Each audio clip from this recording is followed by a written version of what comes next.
I think there's a pedagogical trap in language courses.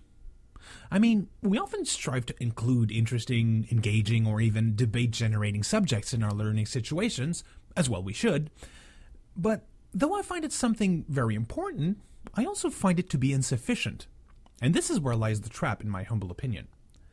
This is how the gist, the generally interesting subject trap, presents itself.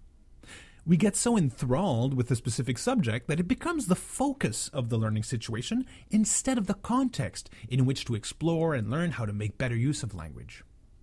Reading about, listening to, or discussing the subject is fine, but I think we should also delve into how language is used in and around each specific subject.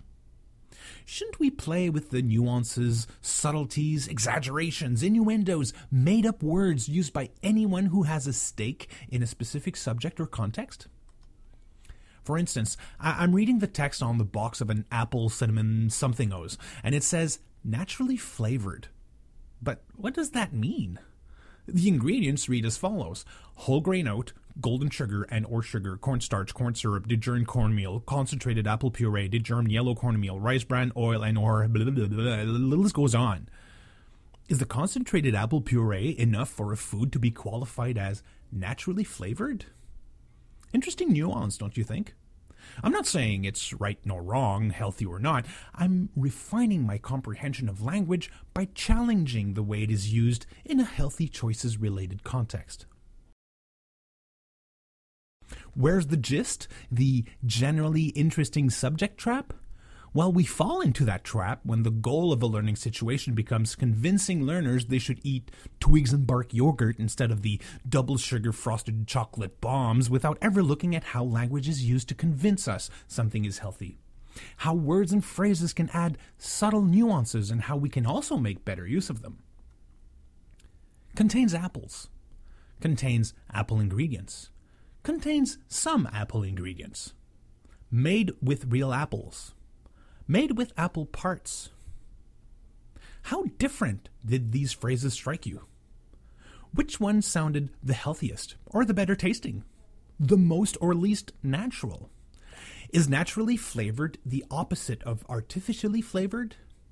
I'm not giving up my answer. I want you to play with these concepts with your learners. One way to play around with these concepts is by polling. You might know about Google Forms. It's a very practical and easy to use web tool when you want to set up a quick poll.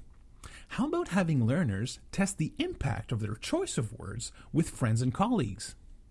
A lot of people have more than enough Facebook friends to get interesting results. They could also use Facebook or Twitter to get some instant feedback, though a poll definitely is easier to keep track of. Now, imagine a class where the learners test their writing strategies, where they improve on their communication skills by getting relatively instant feedback from lots of people. You don't need to go to school to read, speak, or write. Life is communication. School is where you get better at it.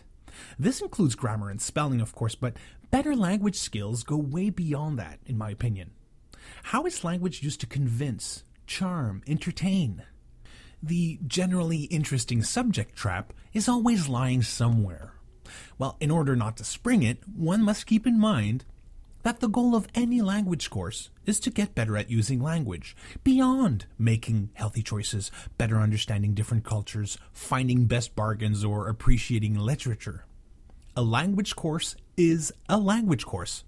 That's pretty much the gist of it.